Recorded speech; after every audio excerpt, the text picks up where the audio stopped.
Happy Monday, everybody, and welcome into the Gramlich and McLean podcast presented by Ingles. Our summer guest series continues. We really appreciate our guy, Stanford Steve, for joining us last week. So many fun stories. If you missed that one, go check it out. If you missed any episodes from last summer, we had Kirk Herbstreit, Reese Davis, Mike Golick Jr., Nicole Auerbach, Katie George. Check those out as well. Lots of content for you, Mac. And we're excited about this one. You did the spring game with Taylor last month, and she sat at our table at the All-In Ball. Taylor and I had a great time not bidding on some of the ridiculous things that were being bid upon. But Taylor's really one of the best. I think our listeners are going to enjoy this interview. No question about it, KG. We loved our time with Tay-Tay, and she killed it. She really did. That spring game, that was her first ever sideline. Now, I did preface by telling her, you will never have another sideline job like this unless you do the spring game with Clemson again. It's light lifting. The whole time. It's light lifting, and he took over. He became a field analyst. He became play-by-play and also a team reporter. He was jumping in huddles and interviewing people. So she did awesome. It was super fun to work with her for her first assignment there. But there won't be another one. There won't be another one. Nothing like that.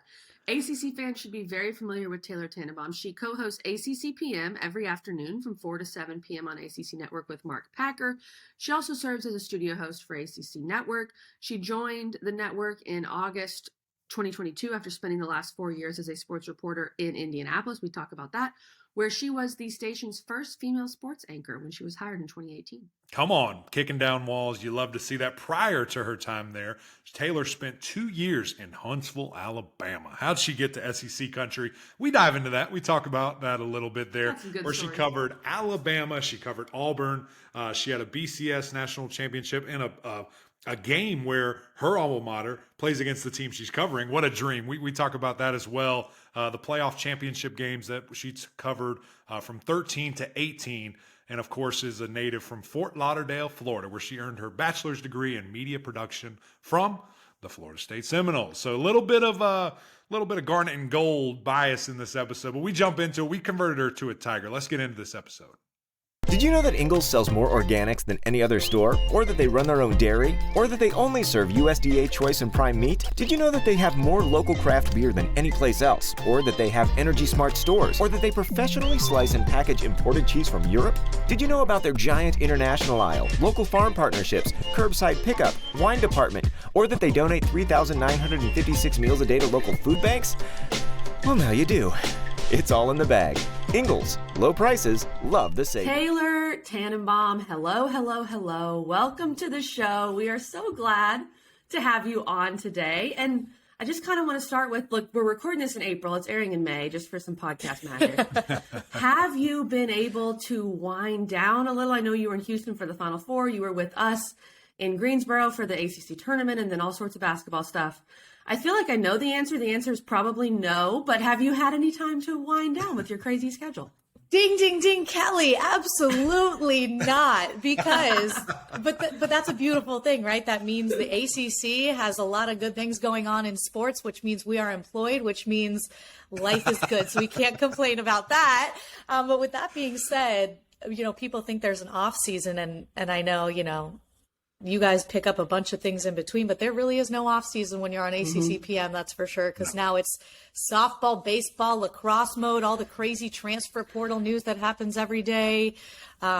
We got to, I know this is airing in May, but spring games going on. So there is still some football. I'm dabbling in a couple of other things. Grateful for our bosses for giving me all these crazy opportunities. So the short answer is absolutely not, but maybe in like July could be a good time. Yeah. Do you have vacation scheduled out? Like, are you going to take a couple weeks or a couple days, something?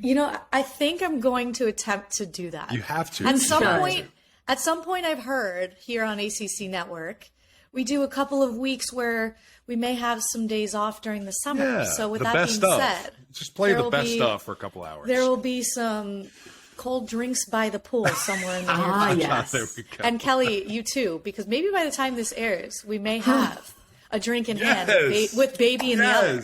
Yes. Let's hope. Prayers up. This is supposed to air mid-May. If I'm still pregnant, Mac is not going to want to speak to me right now. We will have some issues for sure. Everybody's excited. Taylor's pup, who's excited. It's his birthday today. Mitch. Happy Mitch, birthday, come hang Mitch. out. To Mitch Tannebaum. Oh, look at the puppy. He is not a fan of. He's on high alert. the He's on high alert. Wonderful people who mop the hallway because it's horrifying out there. So, ACCPM. You were in Indy. You were sports anchor there. Hired to do ACCPM and join ACC Network and ESPN. Tell us about how that story and how that job came to be. So with that being said, I left Indy. So I'll tell you the story that I don't know that I've told some of you guys, but not everybody knows the story. So I was working in Indianapolis for the last 4 years, and it was summer. We're in the middle of Colts training camp, right? And I'm actually sitting out at Colts training camp ready to do like a 5 p.m. live hit, like local TV does. And I had interviewed for the job a couple of months before, and I was, coming to terms with the fact that, hey, maybe I'm just going to spend another football season here in Indy. It didn't work out. That's okay. It's all good. It was a great experience. We'll try again next year. I'm sitting out there at the fields. There's nobody really out there, just a bunch of media people working. And I get a phone call, and it's from a number that says, like, spam. We get 1,000 spam calls a day. Yep. And I pick it up, and I had heard from my agent, like, there was maybe some movement. And I pick it up, and I said, hey, who is this? And he's like, it's Aaron Katzman. That's my new boss. To congratulate you on your new job. Katz would say that. Right. And I said, wow. So the first impression was that my new boss showed up as spam on my cell phone. That seems to be a him problem, though. That seems to be a him problem. I don't know what that was about, but I got the phone call at like 5 p.m. on a Thursday. And they were like, hey, we're going to start doing run-throughs next week. Can you be here by Tuesday in Charlotte? So I moved to Charlotte. Wow. And the show's going live the following Monday. So it was basically, I went from Colts training camp in the thick of that, and Matt Ryan was supposed to be the hero back then. And we all know how that played out. ACC guy. And then to a week and a half later, I'm on ACC Network live, and here's a new show debuting with myself, Mark Packer, and at the time, Trey Boston. And it's just been a whirlwind. So as long as I was in local TV for about a decade is as quickly as that ended, and I came here to ACC Network. Come on. What a crazy story. I mean, just sometimes it works, Yeah. So, okay. Well, I want to dive into a little bit more of that. So, did you you said he called you and said you got the job. So did you audition, or what was the process, and why I guess did you want to reach out and do that? Did you feel like it was just time to take another step somewhere? Right. So in my career, I started right out of college from Florida State. I went straight to Dothan, Alabama, which is about an hour 45 west of Tallahassee, then went to Huntsville, Alabama for a couple of years, then went to Indianapolis. And after that, I'd been looking for a while. Hey, I want to take that network step. I want to do a little bit more. I want a longer form show. I want to travel. I want to do potential sideline, like all these other things. So in around like May of last year, I started to just send out emails to people that I had seen or met along the way. Hey, like, I feel like I have enough experience. Can I get a shot at this? Can I have a conversation? And ACC Network is something I'd always eyed because I went to Florida State. Right. And when I was working in Alabama, SEC Network was being launched. We love that. SEC Network was being launched. So I saw what kind of happened there, just being with those teams. And then when ACC Network launched, kind of before the pandemic in 19, I was like, I want to be part of that, especially as an alum. That's so important to me, right? I learned a lot of my TV stuff from Florida State. Right. So I finally reached out, and Katz, who is the now boss, wrote back. I was like, hey, let's, chat on Zoom. And we did. And that was in like May. And then in June, they were like, hey, we actually think we're going to have a position open. Come on over to Charlotte and audition. And I think there was a couple people who auditioned. I sat in the basement with Pac before I even knew who he was, really. I knew who he was, but exactly what this is all about. We did a fake segment. It was about build your perfect ACC quarterback, right? Okay. Take different parts from each person. It was like, who has the heart, who has the arm, who has the mindset, that type thing. So we built our quarterback in a fake segment, and I guess I did an okay job. And I ended up 2 months later getting the phone call at 5 p.m. on Thursday while I'm sitting out there in the grassy fields of Westfield, Indiana. And I had no one to really celebrate with. I'm looking around like, I can't tell anybody this yet. I haven't even told my parents, and I'm like freaking out. So it was just time. It's when it's time for a new challenge, and that's what it's been. It's been an awesome experience and a challenge all wrapped up in one. Come on. That's amazing. That's so cool. I love to kind of hear, people's ESPN story and how did it happen, where it come from. So start as a little spam call, and here we are. Yeah. So, and I think I just emailed and I always tell people this when they're getting timing, this is just send emails, right? It's all about timing. Like, reach out. Maybe if I would have sent that in January, he might have been like, hey, yeah, we'll talk eventually and we'll catch up. But it wasn't the timing. Around that time I emailed, they just so happened to know that some things were going to transpire, and I was put on a short list, which was really awesome. So it's one of those things that's just like, sometimes the squeaky wheel gets the grease. And that's right. You don't always want to be the squeaky wheel, but sometimes it pays off. No question about it. Well, let's go back to Indy for a second here, because you were the first female sports anchor. The things you were able to do, barrier breaker, we love all that stuff. How did, I guess, those experiences prepare you for where you are now with ACC Network and ACCPM? I mean, it's everything, really, because I'm seeing now at ACC Network, like, hey, you have a 3-hour show every day, but then also sometimes you're going to host when, we need a spot for someone to host, whether it's football or basketball on the Huddle or Nothing But Net, or, hey, can you come up and do an all ACC one of the nights? All the things that I did in Indianapolis helped me do that, because you're doing literally everything when you're in local TV. Like, it's college sports, it's pro sports. I did a ton of racing. So especially when you do racing, it's very quick and fast paced. And when they wrap up, you're on air right away, because I worked for an NBC. So that whole thing is like, hey, they get off the track at 4:50, you're on at 5 type thing. So it's one of those, you're always prepared. You're constantly running. I always ran my own camera. I edited my own stuff. I wrote my own stuff. Everything was my doing, right? So when you get in this position, it's almost hard to relinquish that control, because you have such wonderful people around you, a researcher and a producer and people who will help you with some stuff. But all of that prepares you for this moment, because it's like, hey, I can hop in at any time. I can, if you need me to do sideline, which is kind of like a live shot in local TV, right? Like, you can do all of those things. So Indianapolis prepared me for all of that. And plus studying so many different things. Right. You have your mind in so many different places. You need that right now, huh? Come on. Yeah. A little bit about a lot of things, right? That's right. So that's what I'm doing right now is, hey, am I an expert on baseball, softball, and lacrosse in the ACC? No, but when you start reading and studying and covering it, you become, very deep into it. So that's what I had to do in Indy too, is, hey, did I know everything about the Colts and the Pacers and IU and Purdue when I moved there? Absolutely not. But you kind of just dive in and you get to know it. That's awesome.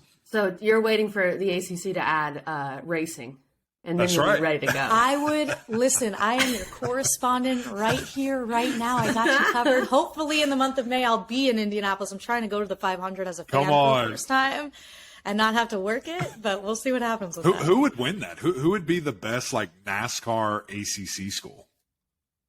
Ooh. I think it's got to be a Southern. I think maybe Clemson, NC State. I was gonna say Florida State. Come on. I could see a Clemson. I could see. That was where my first thought went. Our home track of Darlington. Come on, we're tearing it up. We're killing it. Listen, I could see it being a thing. So if ever that becomes, I could see Clemson being crowned a national champion. There we go. Taylor, you also, so before you were in Indy, you were in Alabama, as you mentioned. So you go from, we'll talk about your Florida State experience, and obviously you were there kind of in the most recent glory days as a student. So you saw all that went on with FSU and the national title and everything.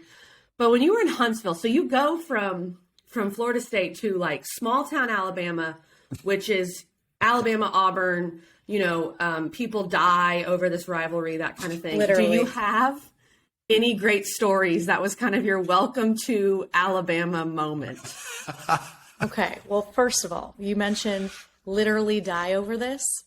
No one was hurt in the making of this story. This is like a natural progression type story. But let me just give you a basis of what this rivalry is all about. And this was, I can't remember if I was working in Dothan or Huntsville, because 2 different markets, but I did pretty much the same thing. Obviously, the Iron Bowl is everything and more, right? So one Iron Bowl, I'm standing on the sideline. It's in Tuscaloosa. Alabama ended up winning that one. It might have been 2017. And I'm standing on the sideline. I'm a photographer because I have to do my own camera work. So I'm hanging out. And the sideline is very close to where I stand to where fans can come up to the side.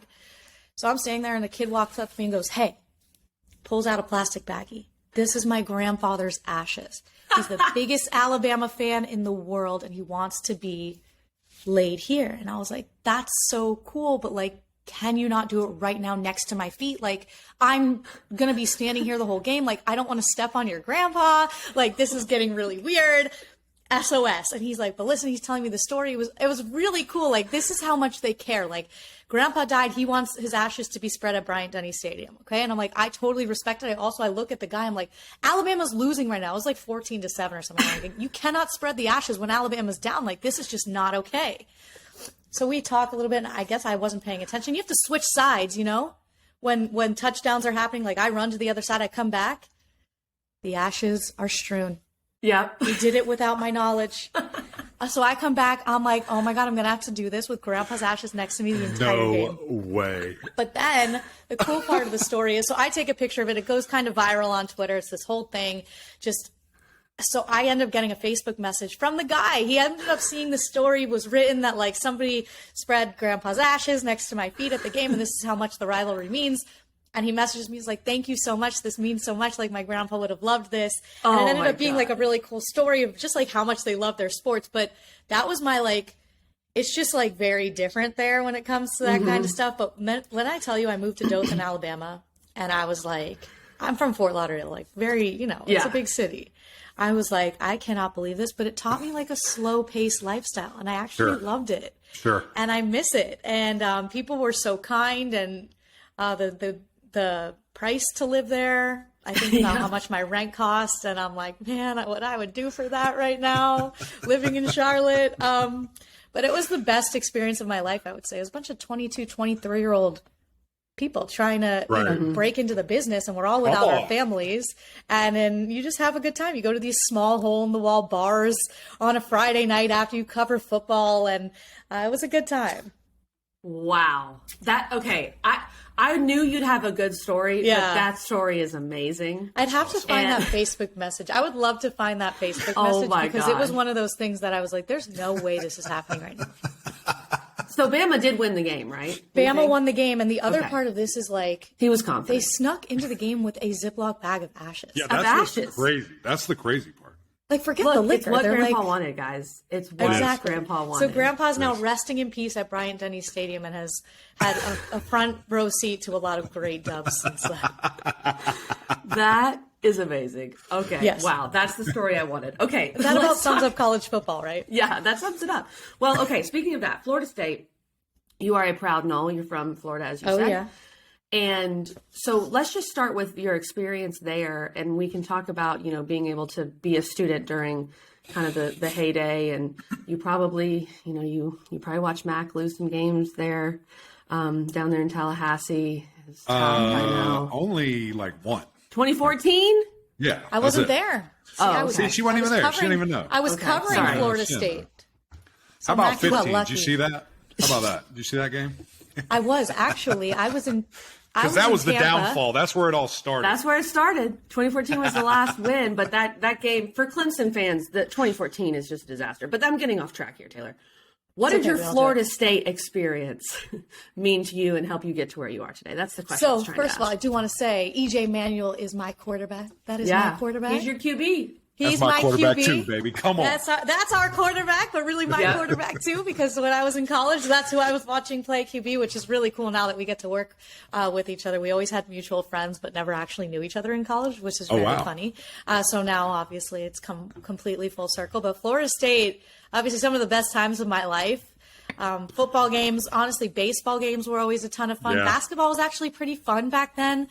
There were some decent teams back then under Leonard Hamilton. They were kind of fun. They were always trying to make a run. But man, I saw the ending of Bobby Bowden's career. That was my freshman year, so got to go to like a couple of those games, which was really cool. Here's the thing though, I graduated in the spring of 13. You didn't get the Natty. So I got to see Jameis's spring game. And I'll always remember that because people were like freaking out about this guy at the spring game. He threw a bunch of touchdowns and all these yards. And I'm like, who cares? It's a spring game. But it was like hype in Tallahassee that night. It was like, and then it obviously transpired in fall. But what was cool is I had just moved to Dothan for my first job. And because we were so close, we cover a lot of the panhandle. So I got to cover in my first job 6 months into it Auburn and Florida State playing for a national championship in Pasadena. How about that? That's cool. That's like a collision of worlds right there. It was so cool. I'm like 6-7 months into my first job, and I'm like, holy moly, I'm at a national championship. This is Look at all these people here. I got to meet John Legend and Chrissy Teigen, which was like the highlight of my life. I was like, forget about the game after this. This is so cool. He sang the national anthem, so I was like freaking out. And the cool part was, all my friends had to pay to go out to Pasadena, and I got to watch it literally on the sideline, to watch my alma mater with this great comeback beat Auburn. And I got to cover both. It was the coolest experience. Now, would I have loved to do it as a student? Of course, but I got to experience it on the other side, which was like really, it set the bar really high for my career, because it was like, hey, you get to if you go to a national championship in your first year and you don't the next, then it's really a failure.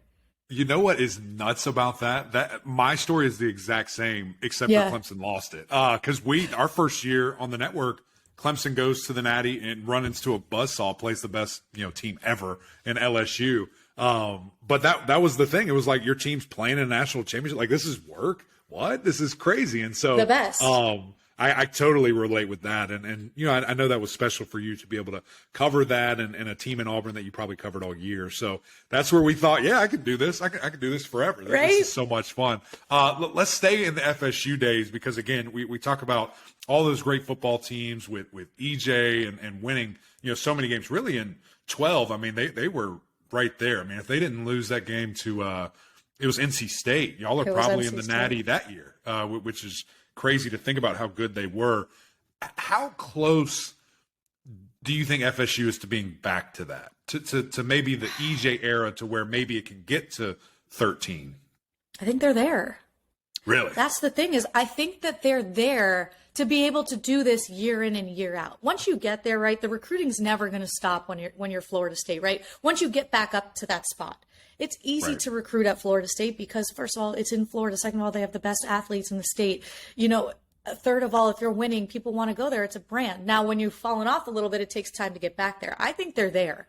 Now it's just a matter of actually matching those expectations. And that makes you a little wary as a fan, and even, as a broadcaster covering them, because they haven't been in this position in a very long time. And honestly, last time they were, it really did not go well. It was when they played Bama in the opener. DeAndre Francois, and his leg got destroyed. Destroyed it. And honestly, it felt like that's when the program really just went and took a nosedive. That was like the back end of Jimbo Fisher, and it just like from there spiraled out of control.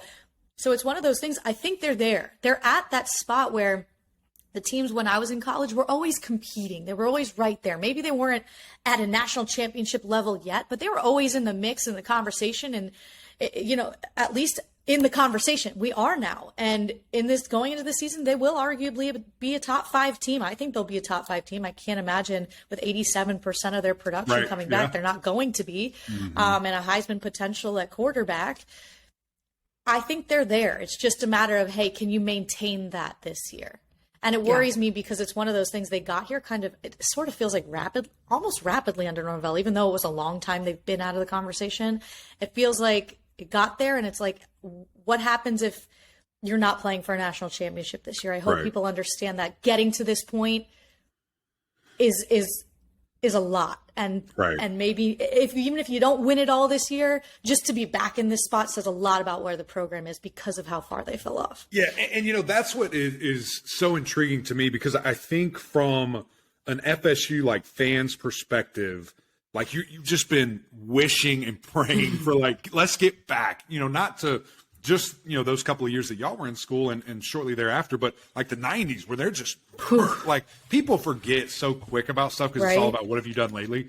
FSU was killing people in the 90s, like top 4 for 10 straight years. Like they didn't leave the top 4. They're playing in all these natties, win a handful of them. And what I'm worried, kind of like you just said there, is it's still a process. Like we still have some steps before we get to that. And even the 13 team, there's still a path that we have to go through to get there. And I hope, like you said, if we look up and FSU's 1-3 or 2-2 in October, I hope everyone's not just saying, oh, they suck, like it's over, that this team is terrible. Because that's not the case. And I don't know if that'll happen or not, but I think there is a little bit where we're getting so far ahead that it's like, hold on, there's still this path that we have to go. Yeah. And that's exactly, I agree. I totally agree. Well, okay, let's talk about it a little more realistically, because it's so funny because we had EJ on last month. We just had Stanford Steve on, who is like all aboard the FSU hype train. So the hype train has left the station. Put my money on Florida State is what you're saying. That's what he said. That's what Steve said. Yeah, that's what Steve said. So I think the realistic goal here, and I know because it's FSU and the brand, people are talking playoff and talking all these things. I think the realistic goal is win the ACC. I think that's where FSU needs to start. If you win the ACC, you're probably in the playoff unless you have 2 losses. Of course, we'll see. Even with FSU's schedule, you don't know what could shape up with 2 losses even perhaps. But is that the way you see it, Taylor? I feel like that needs to be the goal at this point going into the season.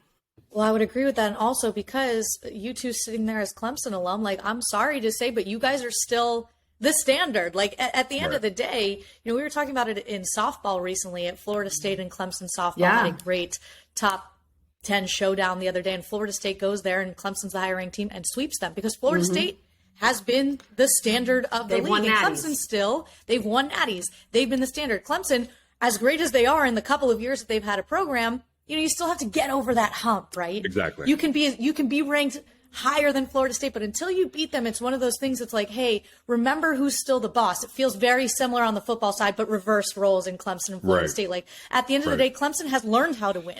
They know how to handle these expectations.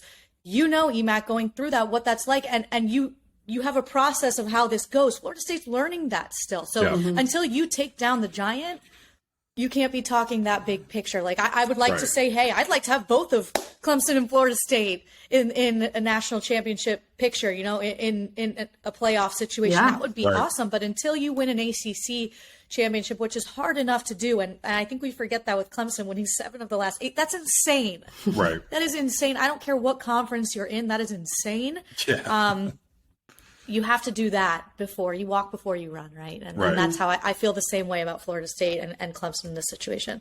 And even for me, KG, I might take it a step back. I think just being in the game, especially with no divisions, I don't think winning it is, oh my gosh, if we don't, like the season's a failure. I think getting to it is probably the minimum. That's where I think, okay, this is what we have to do. Not according to the quarterback, EJ Manuel or Stanford You can't Steve. talk to him. You can't talk to him. He's biased. That's what's crazy, Stanford too. Steve was surprising. He was surprising that he was all on that train. He's really all in on Florida State. That's but that's crazy, too. We have no divisions, and I think we're forgetting about that. That's going to change everybody this season. That's going to change everything.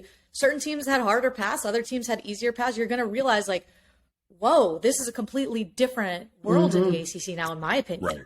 Right. It totally is. And it gets your best 2 teams. It gets the best product. It's long overdue. I mean, after that COVID year where we had, again, top 5 Notre Dame, top 5 Clemson, I thought after that it was going to be, this is what we're doing. This is the greatest thing that we could do. So I'm glad we're finally here, KG. Yeah, definitely. And I love your softball analogy, Taylor. I think that makes a ton of sense. Because, and that's something we were talking about with EJ too, is Florida State has not defeated Clemson since 2014. That game that I brought up. Long time. That's the reality of the situation, right? That's the reality. Yeah. Okay. Beyond FSU and even maybe beyond Clemson, as we look ahead, I know we're recording in April, but this is coming out in May, and we're getting closer and closer to football. And football's 24/7, 365. What other teams in the ACC really intrigue you as we head into 23? I think UNC is the easy answer because, look, at the end of the day, we can be like, the offense is fine. They have Drake May. I do want to see how much better Drake May can be because of everything we saw last year. Like, if he can get even better, which he will, we all know, when you're a freshman, you can get significantly better by your sophomore year. I'm excited to see what it looks like with a new offensive coordinator and what the defense can do, even if they're this much better. It's a completely different team, right? I'm really excited, and I know Duke has a tough schedule, but man, we just so often forget about them. And like, I'm so high on Riley Leonard that I feel like he's so forgotten in these conversations that he's legit. Like, he's really legit. So I kind of want to see how they play off a 9-win season. And obviously it's always Miami. And I think at the end of the day, you can always, we have to say it. Like, I don't want to say it because it's like, I hate putting this target on them every single year, but you do want to see, like, there are high expectations down there.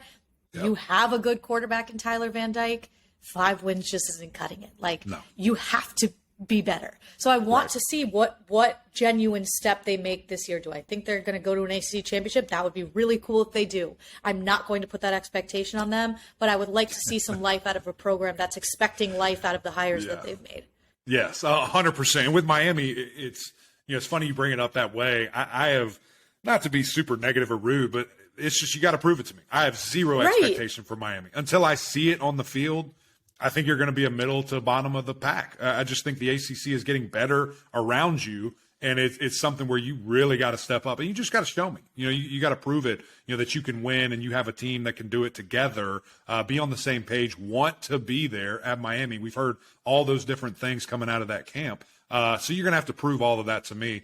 I think Pittsburgh is going to be really intriguing. With the defense. With of course, our guy Jerk moving in to play quarterback there. I know Izzy's moving on. And then Wake Forest, the post Sam Hartman era begins. What is Griffiths if he ultimately wins the job and is the guy?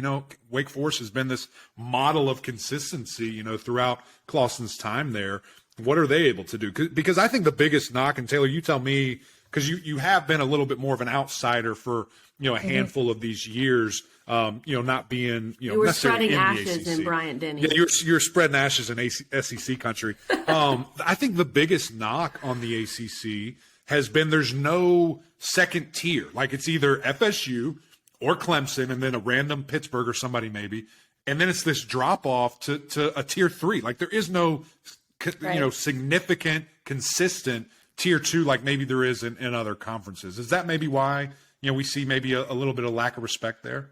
I think I would agree with that. And it's also because maybe they're brands that maybe not everybody knows about, right? So a lot of it has to do with it's such a different day and age with this too. You can make a team that maybe not everybody knows about even bigger by just having one player who changes the dynamic or some cool storyline that goes along with it that people just grab onto. So I would say, you need the middle of the pack to be good. Pitt should be good. Louisville is even a good one because it brings in a different part of the country. Both of those, it's just different. You have that ability to bring in those different parts of the country, in my opinion, with those. You have to have that middle ground. And I agree with you. And I feel like, especially because it's been kind of just Clemson and Florida State's fallen off, Miami has fallen off, and you've had Pitt a little bit in the mix. There really has been nobody else. If you're having 4 or 5 teams genuinely in a conversation, and I know they are in the rankings, but they have to genuinely be in a national and consistently. Conversation. It can't just be 1 year this team's good and then they fall off for 5 years. Right. You have to find some consistency, and I think that is the knock, is everyone looks at Clemson like the flag bearer, and it doesn't need to be like that, and it shouldn't be like that. So I think this is a really good year, especially without the divisions like we've talked about, because people will look over there and be like, well, the Coastal stinks. They just came out of the Coastal. You don't want it to look at that. Hey, it's going to be the 2 best teams, and there's going to be other teams competing for that, and I think that'll change the game a little bit. Yeah, and KG, that's why I'm so excited, because I do think there's that opportunity even to maybe challenge Clemson. Everyone's saying,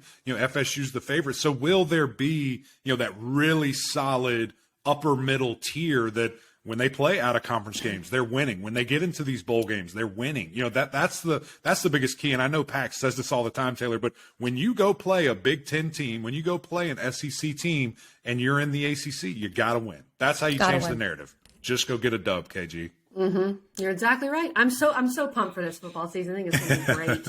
And you, the viewer, listener, should be watching ACCPM every single afternoon on ACC Network, of course. And Taylor, you're busy. You got to go. You got to go prep. I wanted to ask you one final kind of big question here. As someone who paved your own path in many respects, and you went to Alabama, you went to Indy, you kind of created this ACC opportunity and grabbed it by the horns. What is your advice to a young person trying to get into this business, even specifically perhaps a young female trying to get into the sports media world?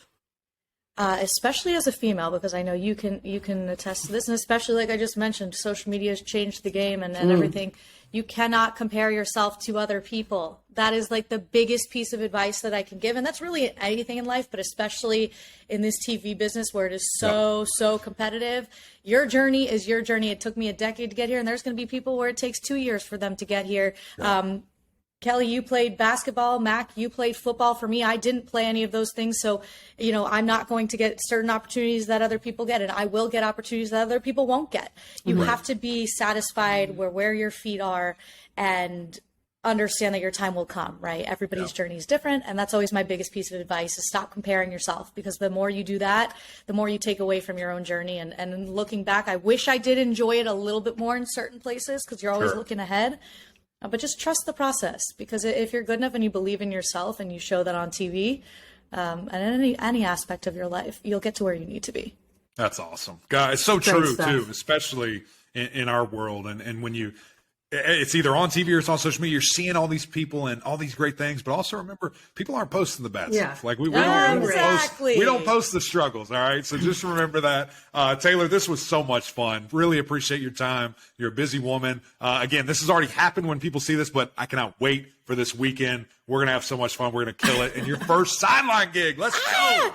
I'm so nervous. I'm so excited. But you guys, I'm more excited to have both of you on this summer.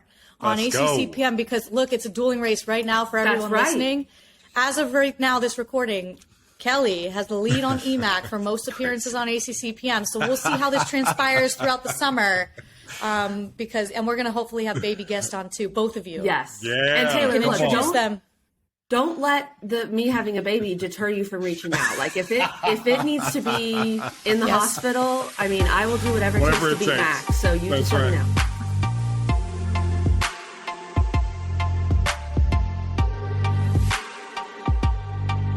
Thanks again to Taylor Tannebaum for joining us. Such a fun interview with her. Make sure you follow her on all the social media accounts.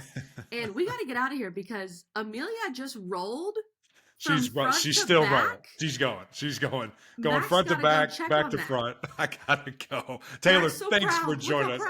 I'm so proud. I gotta go hug this baby. She's going nuts. She might about to stand up. This is crazy what I'm watching right now. This is unbelievable. Taylor, thank you for joining us. Another great summer guest series episode. We're gonna have so many more all summer long, guys, but another good episode of Graham and Mac Lane presented by our great friends over at Ingles. Thank you guys for tuning in. Go over to YouTube, go over to Apple Podcasts, rate, review, subscribe. We would greatly appreciate that. But until next time, we'll see y'all.